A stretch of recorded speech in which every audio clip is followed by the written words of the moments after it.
Adil Kak Talino, Bacuramin, Kak Saruga, Basengat Kak Jubata. Salam dan bahagia Bapak Ibu Guru hebat.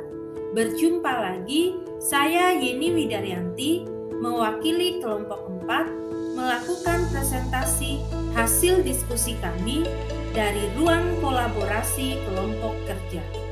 Di sini, kami kelompok 4 melakukan studi kasus dari kejadian-kejadian nyata yang sering terjadi di sekolah.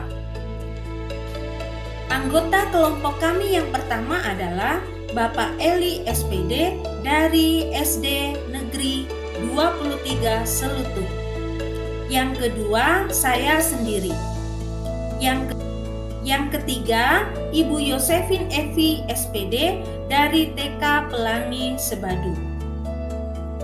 Rumput dibabat dengan selektif agar taman terlihat atraktif. Bapak Alif hebat jadi inspiratif, berjiwa sabar dan edukatif. Tepung terigu dibuat bakpia, berwarna putih sedap rasanya. Untuk Pak Supri yang baik hatinya, terima kasih atas segala ilmunya.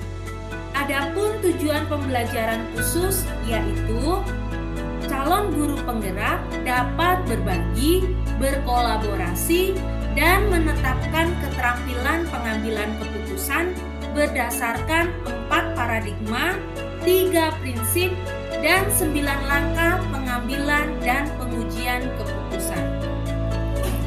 Adapun studi kasus nyata dari salah satu anggota dan sudah menjadi kesepakatan kami adalah sebagai berikut. Adapun studi kasus nyata, Ibu Yeni adalah guru mata pelajaran matematika wajib di kelas 10. Egi adalah siswa kelas 12 yang sebentar lagi lulus dan melanjutkan kuliah di perguruan tinggi.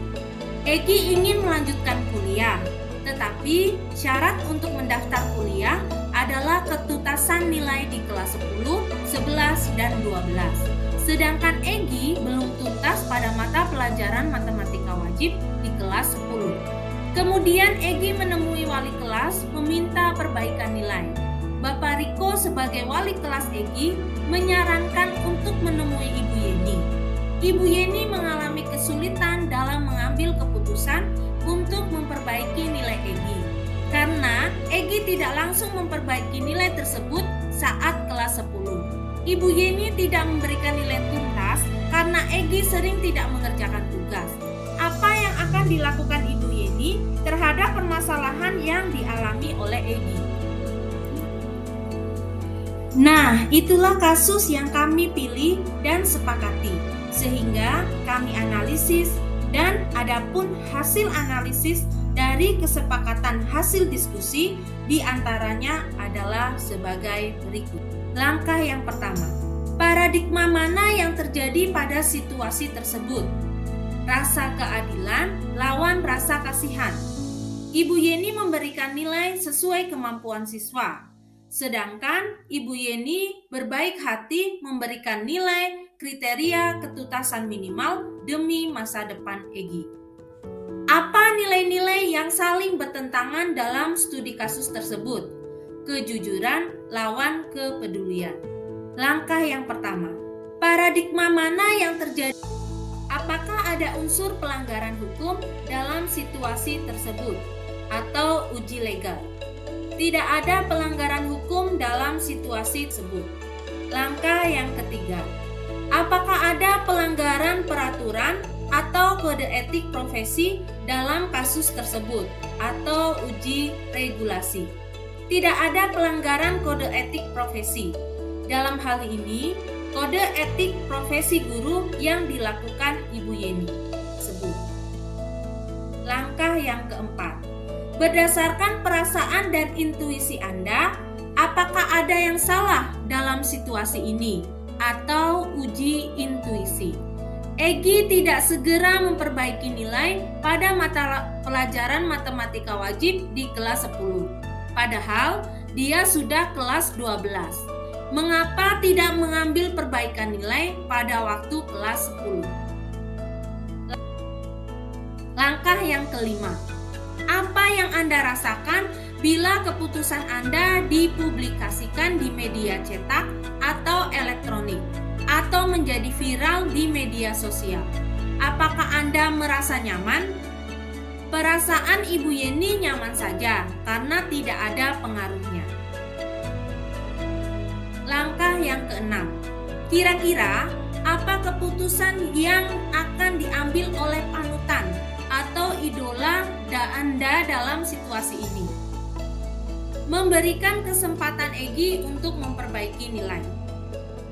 Langkah yang ketujuh, apakah ada sebuah penyelesaian yang kreatif dan tidak terpikir sebelumnya untuk menyelesaikan masalah ini atau investigasi opsi trilema?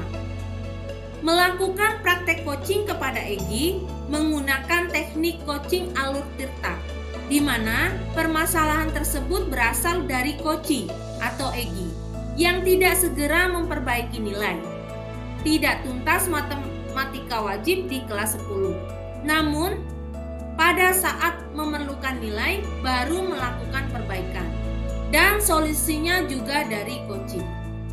Langkah yang ke-8, apa keputusan yang Anda ambil? Keputusan yang diambil Ibu Yeni adalah memberikan perbaikan nilai kepada Egy.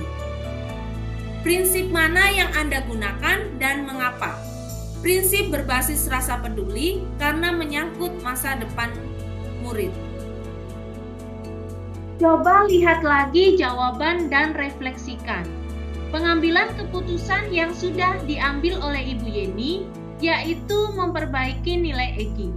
Pada awalnya terjadi dilema antara tidak memperbaiki nilai Egy yang berarti memberikan nilai sesuai kemampuan Egy atau keadilan, atau membantu memperbaiki nilai yaitu kasihan akan masa depan Egy yang bisa tidak dapat lanjut kuliah.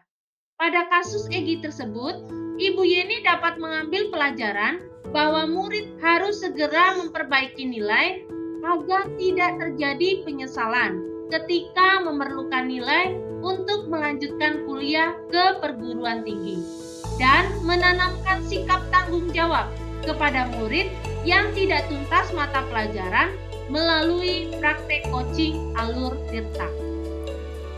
Sekian presentasi dari kami. Mohon maaf jika ada kekurangan.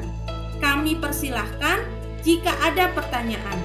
Kami akan memberikan jawaban. Bukan janji tanpa kepastian. Terima kasih dan sampai jumpa lagi.